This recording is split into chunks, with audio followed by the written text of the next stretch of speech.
Hi, everybody. Thanks for coming.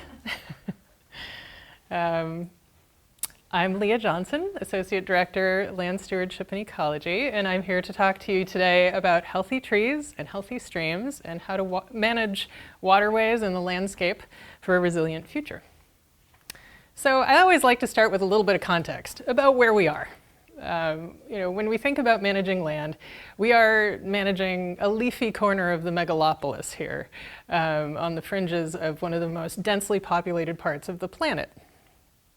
And if we even take just a tiny moment, don't bother to try to read all the little words on here, but if we take a moment to think about all of the history that has gone into any piece of land that you encounter right now in this area, there are many layers of history. Things have changed over time. The plants have changed, the people have changed, the way that people and the land has interact with each other has changed over time.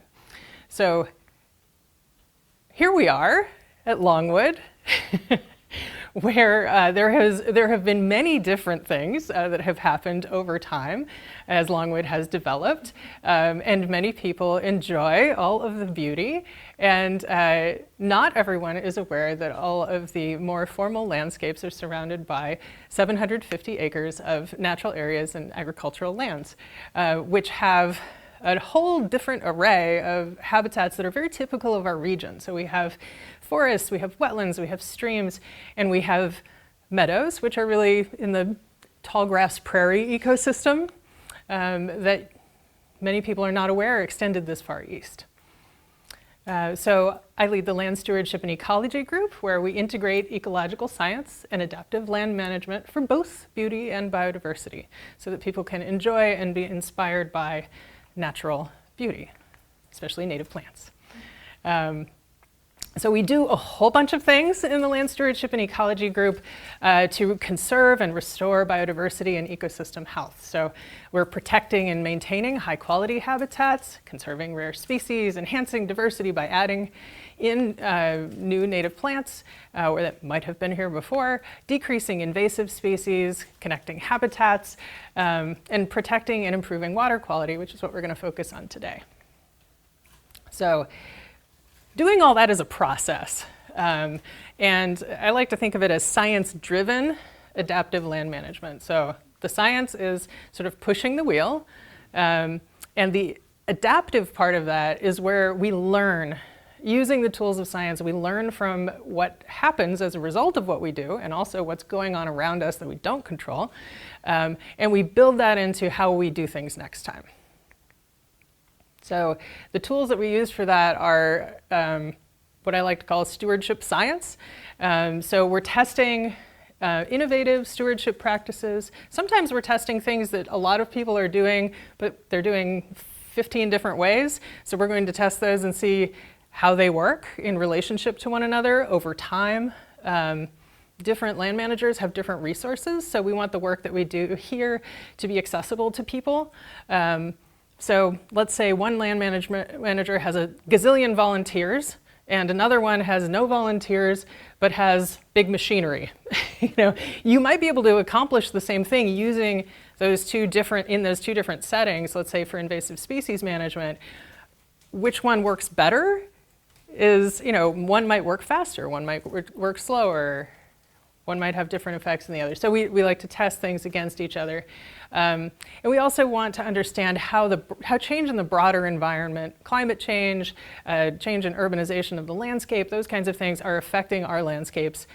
And that, of course, is interacting with the changes that we're making to the land, which makes it really complicated, which is why ecology is such a complicated science and why everyone who gets really into it has to do multivariate statistics. Anyway, so all of this learning integrates with our decision making over time. And it helps us to understand how we are progressing as we're working with landscapes that have had a variety of uses in the past. Most of this region was agricultural, was plowed, had lots of animals on it, has been had its forests harvested multiple times. So how do we advance along a restorative continuum toward greater ecological integrity of our natural areas? And there are a lot of different ways to measure that, and I'm just going to talk about a few today as I talk about the way that we're relating to water.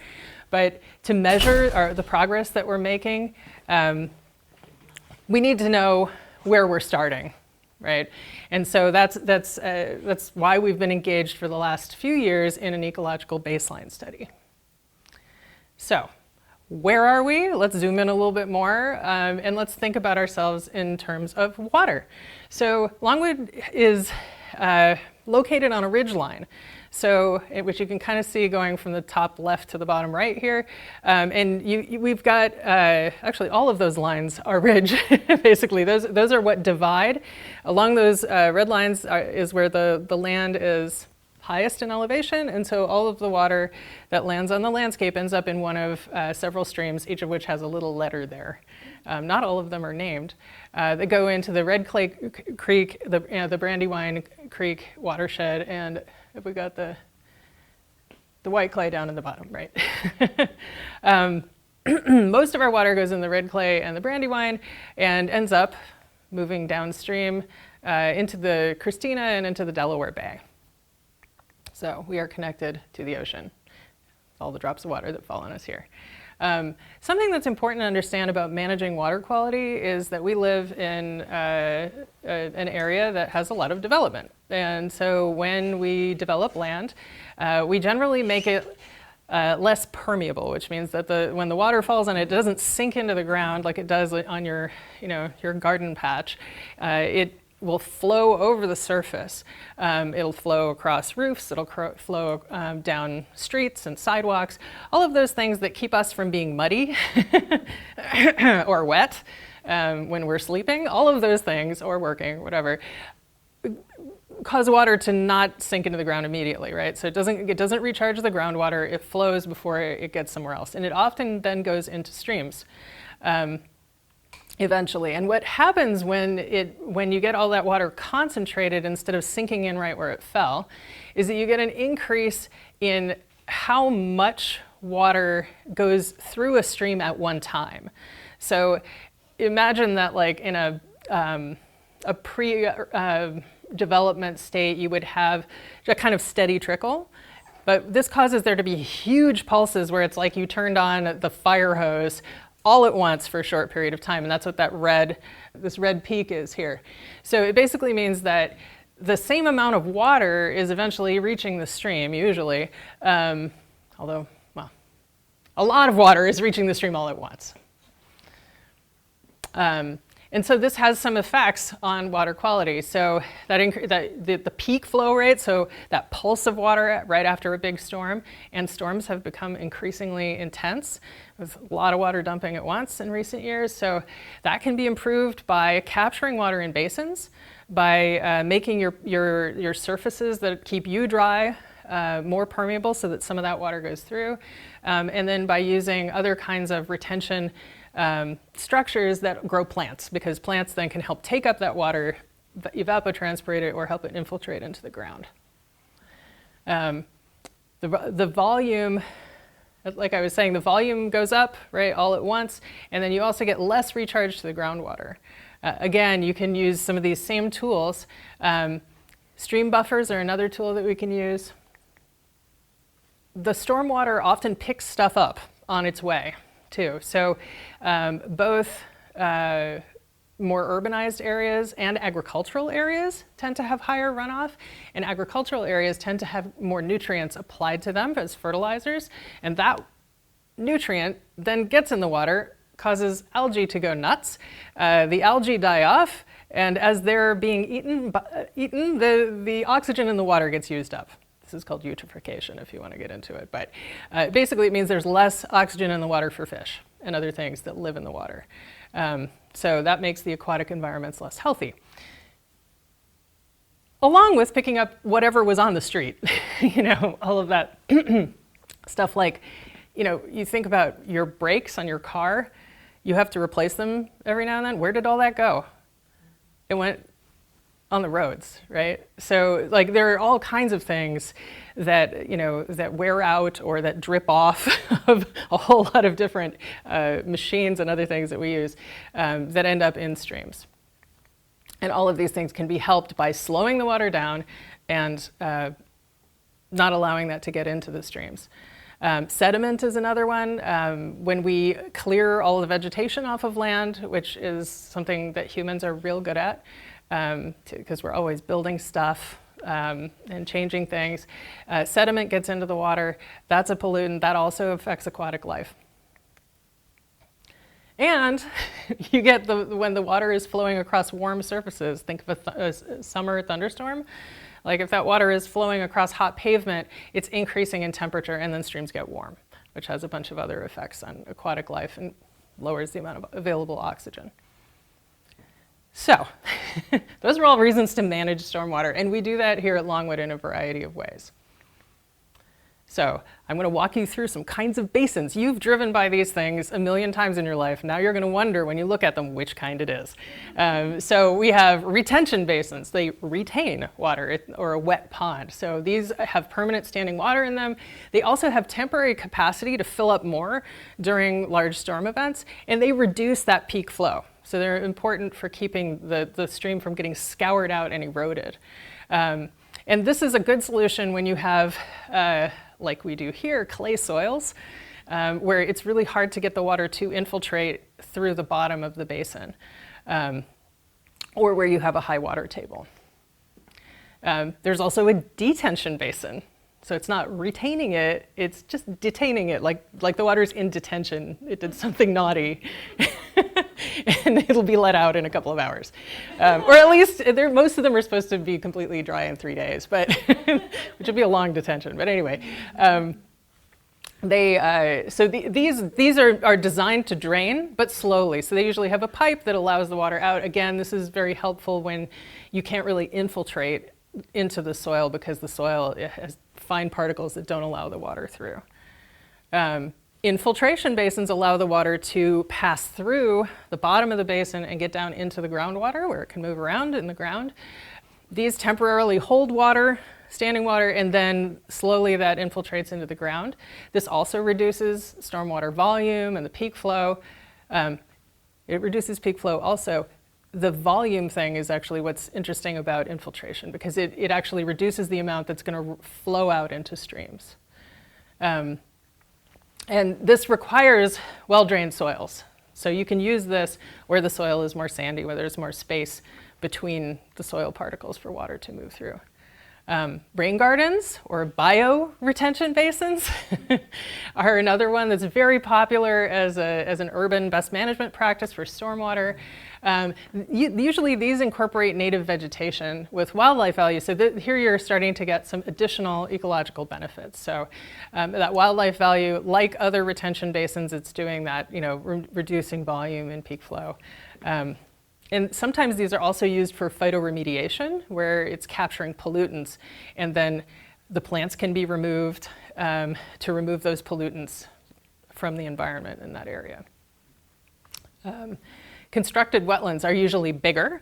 So this is more of like a habitat creation project that also has stormwater benefits. So you're actually creating aquatic habitat and emergent habitat, that plants that grow out of the water, and these are characterized by robust and diverse native vegetation, as well as doing the stormwater thing. So these can be very effective habitat, and our Bagabandi wetland is a very nice example of this.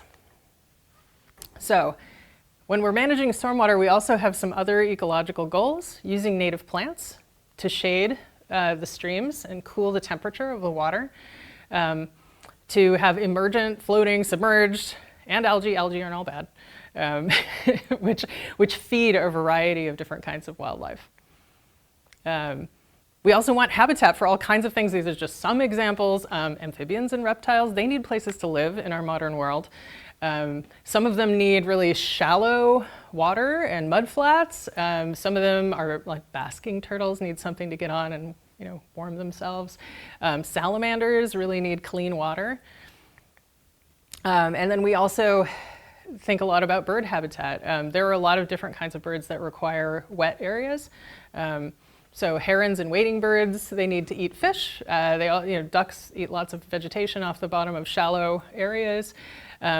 We have wood ducks here at Longwood that we provide nesting boxes for, and they need open water around their breeding and hatching areas. Tree nesting ducks, they're pretty cool. The way that we provide habitat through our stormwater management and our water management approaches that involve habitat is very successful here at Longwood.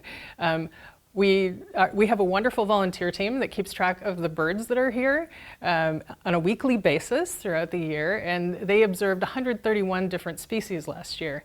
And that's because we have such a variety of habitats that can provide for a lot of different kinds of birds. So if you look at this number of species by different habitat types here at Longwood, 4 of them are explicitly dependent on those aquatic habitats. So a large proportion of our birds are birds that their preferred habitat is something that we are providing here with our stormwater management. Also, if you look at what they eat, all birds eat insects pretty much, so everybody loves those. But then there are also some food sources that are really dependent on these aquatic environments, aquatic invertebrates, bugs, and fish. So we've talked about basins. Now we're going to think about streams. We have a number of streams here. And forests are actually very important for streams in this region. Forests are what happens here if you leave the land alone, because trees win where trees can grow. And so vegetative riparian just means along the edge of a stream. So it's a nice word. But vegetative riparian buffers are really important to that. They cool the water, they provide good conditions for oxygenation, and they support aquatic food webs. Lots of bugs in streams eat leaves, and they're the base of that food chain. So forests are important for a variety of reasons to streams. I'm sure if you get down in a stream, you've noticed there are a lot of roots sticking out. So roots are super important for holding stream banks together and reducing erosion. They provide all kinds of habitat. All kinds of things live in trees that are living. They reduce erosion because they're holding the soil together, and the transport of pollutants because they're holding that soil in place and actually physically slowing water down. When you have plants on the surface, it slows the water down before it gets in the stream, and it might infiltrate instead. And that creates resilience to disturbance. And streams are high disturbance systems from an ecological perspective. Like a flood is a big disturbance, it washes things away, but the organisms that live in streams are used to that. So having that full diversity of things that live in streams is important to keeping it resilient. So if we think it's good to have forests along our streams, then the question becomes, well, where should we plant the trees? And so this is a question that sort of was one of the first questions that I asked myself almost 6 years ago when I started looking at this landscape. Where should we work? And so we began an ecological baseline study shortly after that to know what we have, and also to understand if we know what we have and we make really good measurements of it, then we can understand how it changes over time in response to what we do and in response to broader environmental change. And if we do that with some statistics, we can do real science with it, which is great. So lots and lots of replication. And also, if we do that using methods that are compatible with the way that other people are measuring things around the world, we can then understand our landscapes in broader context. So to set up an ecological baseline so that we can measure change over time, We take a lot of measurements of plants. So the first ecological baseline study that we've done, that we just completed this year, is the plant community, long-term plant community study. And so that lets us know things like, what is the structure of the plant community? So, does it have, if we're talking about a forest, does it have the canopy? Does it also have subcanopy or understory, where you would find young trees and shorter stature trees and shade-tolerant trees? Does it have a shrub layer? What species are in the ground layer or the herbaceous layer? It lets us know who's there as well, like which species are there. Are they native plants? Are they typical of these forest types? Or do they need some help? And we've been working with the Pennsylvania Natural Heritage Program to take our community data and compare the composition and the structure of our communities to the broader national plant community classifications and those for Pennsylvania, so that we can match our plant communities to those historic natural plant communities and say, okay, where do we have really high quality habitat that we want to be sure to preserve? And where do we have areas that resemble a high quality habitat but have some issues that could be fixed? And where do we have something totally else that we should really think about what to do with? Roadsides. All over the region. So we just completed the study. We identified 207 distinct plant communities, each of which now has a permanent research plot in it, and all the species in that area have been described. Lots of fun. You can dig into this sometime if you like. And this enables us to do landscape scale analysis, to think about the whole landscape of Longwood's natural areas and say, okay, where is what? Where should we work? So we can look at, like, where is our current forest? We have a number of forest patches. Where are our streams? We've got 4.5 miles of tiny little streams. None of them are very big. And then we can look at, well, if we want to make sure that each of those streams has a buffer of vegetation around it, how wide should that be? We can look at skinny buffers, and we can look at wider buffers, and we can look at what proportion of that buffer is covered by trees or other plants and what is not. So then we can think about how to make decisions. What are our options for potential forests that would help shade and cool those streams? So with the preliminary data, we've already begun planting for water quality. And so here are some examples. At White Wing Stream, we've been working on which is mostly unshaded. There have been sort of episodic trees planted here and there, so we've been working on that one. We did a planting there with live stakes of woody species that you can just cut a stake and stick it right in the water table. As well as utilizing some bonus native plants from displays. Winter berries from Christmas are a good example of a nice shading shrub that likes to grow along a stream and provides lots of food for birds with those lovely berries. We've also been planting to expand the riparian corridor along the east of Bondi Stream, which, like many streams in our region, got straightened because it was along a farm field and is pretty incised. So we've been increasing the plantings along that to try to widen out, shade it better. We have been working in the meadow with the stream there. And in that case, it's a little bit of a different goal, because the meadow garden is a design space and we want to have views across it. So if we plant really tall trees along the meadow stream, then we're going to block the view. So there we're using shorter stature plants, so like maybe tall shrubs, but planting them densely so that they can shade the stream, as well as some of those lovely winter berries. If you go look in the winter along the meadow stream, you will see winter berries. And we've also been working on, we've been adding additional species to there as well.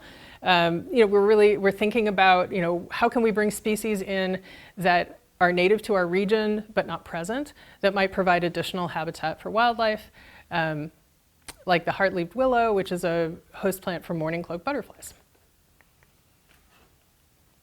And we've also been planting doing some larger scale riparian buffer widening that we're combining with experimental reforestation. So in these plantings, we're trying a whole bunch of different things that is the subject of some other talk. But we've been working with adding wood chips to the soils and using a high diversity mix and even testing some more southern species like the one highlighted here for range expansion. Along with all that planting, we're also thinking about dead plants. Not just live stuff. And this is something that's actually a really key part of thinking about water quality, is retaining dead wood. It's not the most intuitive thing, because it can make things look messy. But ecosystem recycling is super important to global nutrient cycles, to the water cycle, to the carbon cycle. And so when we leave dead wood in a forest, it helps water quality by basically, it remains there, helps decrease erosion, if it's just making a physical barrier on the ground that's really spongy, right? Or just diverting water and slowing it down if it's against the slope. It can also trap sediments while it's doing that and slow the transport of pollutants. It also retains water if it's moist, right? So I'm sure you've all gone up to like a long dead log and notice how spongy they can get, right? So it's actually really acting like a sponge. It's also really important to soil fertility. As those break down, they become really good soil, especially for our woodland wildflowers. And it helps with carbon storage. It's a medium-term storage for carbon. So if you go and burn the wood, the carbon goes right back out. But if you leave it in place, it takes a longer time for microbes and other things to decompose it. You also get a lot of diversity when in forest systems, like about 40% of forest organisms depend on dead wood in some way. Not surprising because it would be a really abundant resource, right, in most forests. So big stuff is really good, like big dead stuff. It takes a long time to decay. There's the phenomenon of nurse logs, which as something decays, lots of things grow on it because it's such a good habitat. It increases functional diversity because it makes more different kinds of habitat for more kinds of things. And this, there's kind of this continuity of growth and decay, and the decay feeds the forest, basically. Some people call this morticulture. Also, if you love woodland wildflowers, I think there's a ginseng lover in here. If you love woodland wildflowers, if you look at the description of what is optimum for most of them, rich, moist, well-drained soils are, really a common descriptor of that. Even in places where the parent material gives you clay, right? So what is that? That's dead wood. It's a dead tree. So these decomposing woody structures are super important to the soil, to holding water, and to diversity of our forests. So we're thinking about how to trap the water. We're thinking about foresting our streams. We're also thinking directly about the streams themselves. We've mapped them. And we've been taking data on them because we want to understand, just like with our plant communities, we want to understand the condition of our streams so that we can understand how they change over time. And if we're going to try to improve the situation for them, it would be nice to see if that also improves the quality of the water and the quality of the stream as habitat. So we have been sampling benthic macroinvertebrates. If everybody wants to say that 5 times fast. Stream bugs. Many insects spend part of their life, or all of it, but many of them spend part of their life living in the rocks in the bottom of a stream and in the sediments in the bottom of a stream. So these creatures are super sensitive to pollutants and to elevated temperatures and other problems with water quality because they're in an early developmental state. So they're very sensitive, and they're used internationally as an indicator of water quality. And there are very well-defined indices of how, different abundances of different macroinvertebrates indicate water quality. So we've been following Pennsylvania Department of Environmental Protection protocols since 2023. And these standard measures, again, allow us to compare. And they make benchmarks for quality because for benthic macroinvertebrates, there actually are really well-defined standards of where you want to be. And it also gives us that baseline for understanding change. At the same time that we're doing that, we've also begun doing physical and chemical assessments of the stream so we can understand like the shape of the bank and whether that's eroding and things like that. And then what is the temperature at the time that we're sampling? Chemical assessment is really a snapshot because you're literally dunking a probe in the water in one moment, right? So we're working on thinking about longer, capturing more of the variability across the year as a next step. All right then, well, thank you very much for coming. Thank you.